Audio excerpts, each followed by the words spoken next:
मैं चाहती हूँ ये वीडियो को आप बहुत ज़्यादा ध्यान से सुनें, क्योंकि आपके घर की बरकत, आपके घर की किस्मत और आने वाले जो भी पीढ़ियाँ हैं, उनकी तकदीर, ये सारे पॉइंट्स इन सब चीज़ों से जुड़े हैं।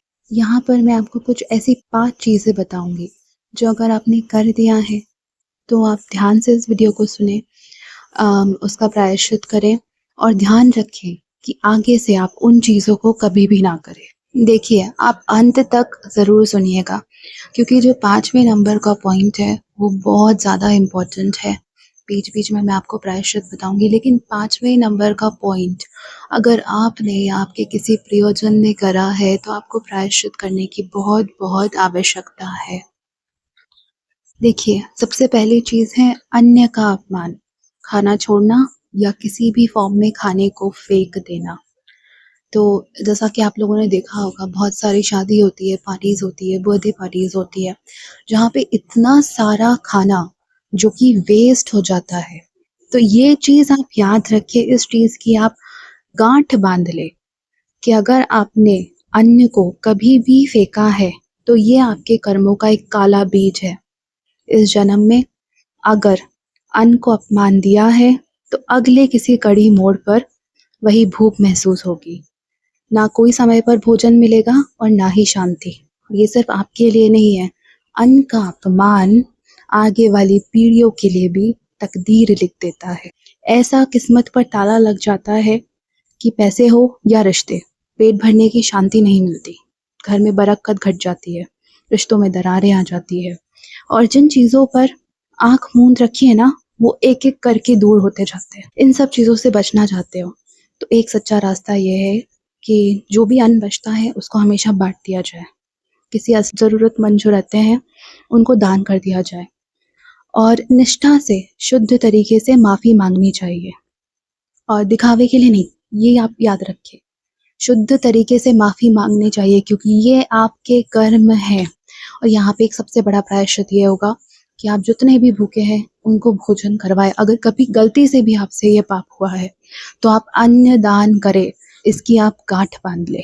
अब जो दूसरा बहुत बड़ा पॉइंट है, वो है सड़क पर, घर पर या घर के बाहर कचरा फैलाना। इसके साथ-साथ में जो नदी होते हैं, जल स्रोत होते हैं, उनको गंदा करना।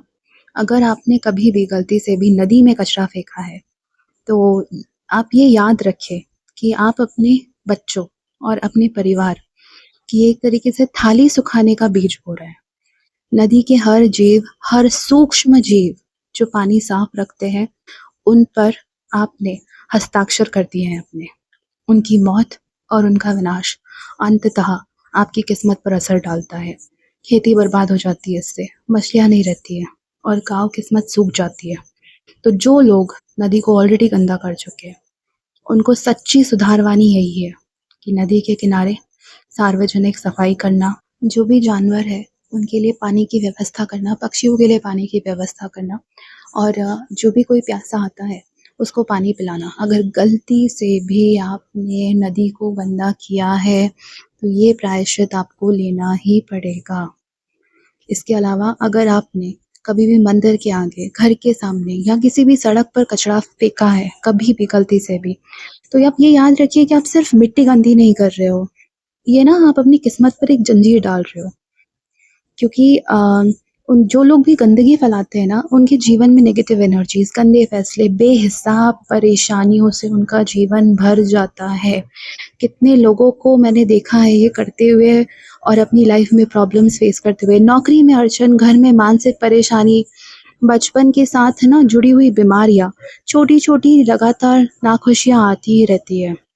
और अगर आप लोक कहानियाँ सुनेंगे और अगर अपने जो गाँव के हैं बूढ़े-सयाने, अगर उनकी बात भी आप मानेंगे, तो वो तो घर में ना थोड़ी-सी भी गंदगी नहीं होने देते थे। वो बोलते थे कि कचरा मत फेंको, उठाओ, साफ-सफाई रखो। क्यों? क्योंकि नेगेटिव एनर्जीज़ हट जाती थी। वहाँ पे आके कोई भी नेगेटिव एनर्जी नहीं बैठती थी और एकदम पॉज़िटिविटी रहती थी। तो आप अपने बूढ़े-बुज़ुर्ग सयानों की बात को मानिए, अपनी किस्मत के पे बिल्कुल भी ताला मत पड़ने दीजिए। अब ये जो तीसरे नंबर का पॉइंट है, ये होता है कि पीठ पीछे अफ़वाहें फैलाना। अगर मान लीजिए कि आपने, आपके किसी प्रियजन ने कोई भी झूठी अफ़वाह किसी के लिए भी फैला दी है, तो जो शब्द हमारे होते हैं ना, वो हवा नहीं होती है, वो एक जड़ होती है, कर्मों के बीज की तरह। आपने बीज बो दिया, वो जो है ना वो जड़ पकड़ती जाती है, पकड़ती जाती है, तो जो आने वाली पीढ़ियाँ रहती है ना, उनसे अपने आप परिवारजन दूर होते रहते हैं, उनके दोस्त जो रहते हैं वो दूर हो जाते हैं और आपको आने वाले समय में बहुत ज़्यादा धोखों का सामना करना पड़ सकता है और असफलताएँ भी मिलेंगी, बहुत सारी असफलताओं का सामना करना पड़ेगा। और एक और चीज़ है जो बहुत ऑब्ज़र्व करने में आई है कि जो लोग अफ़वाहें फैलाते हैं, उनकी कुंडली में ना वो बहुत सारे प्लैनेट्स जैसे शनि को ख़राब कर लेते हैं, वो मरक्यूरी को, बुध को ख़राब कर देते हैं। तो इस केस में क्या होता है, जो समाज रहता है ना, उसकी नज़र जो रहती है बहुत कठोर हो जाती है, बहुत ज़्यादा कठोर हो जाती है। लड़ाइयाँ, केस और एकदम वीरान सी ज़िंदगी होने लगती है। इससे बचने का ना और सुधरने का सिर्फ़ एक ही तरीका है कि आप सुन ले, समझ ले और देख भी ले, लेकिन आप ना गलत चीज़ किसी को कभी ना बताएँ और माफ़ी माँगे। जिनके लिए भी आपने ये करा है ना, अगर किसी भी कारणवश आप उनसे नहीं माफ़ी माँग पा रहे हैं, तो आप मन में उनको इमेजिन करें, उनके बारे में सोचें और उनसे माफ़ी माँगे। आपकी जो भी इष्ट देव है, आप उनसे माफ़ी माँगे। हमारे जैन धर्म में एक चीज़ बोली जाती है, खामेमि सव्वे जीवा खमन्तु मे, मित्ति में सव्व भुवेषु, वैरम मज्झम न केळये। इसका मतलब मैं सभी जीवों से क्षमा माँगता हूँ, सभी जीवों को क्षमा देता हूँ और जिन्होंने मुझे क्षमा नहीं भी करा है, हाँ, मैं उससे दोबारा क्षमा माँगता हूँ। मेरा सबसे जो भी संबंध है, वो एक मैत्री का संबंध है, मेरा किसी से भी कोई बैर नहीं है। अब ये जो चौथा पॉइंट मैं आपको बताने जा रही हूँ, इसमें ना आपको अपनी समझ का भरपूर उपयोग करना है। तो यहाँ पे आप ये समझिए, जो सच्चा साधु है, दिगंबर मुनि है, त्यागी है और जो सच्चा धर्म है, उसका कभी आप अपमान ना करें, है ना?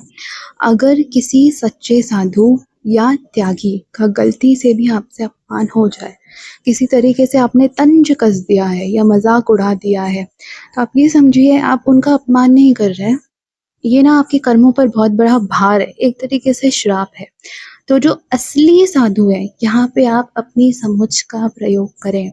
जो असली साधु है, जो आपको खुद एग्जाम्पल से दिखाता है, उदाहरण की तरह दिखाता है कि क्या क्या करना चाहिए, वो होता है असली साधु।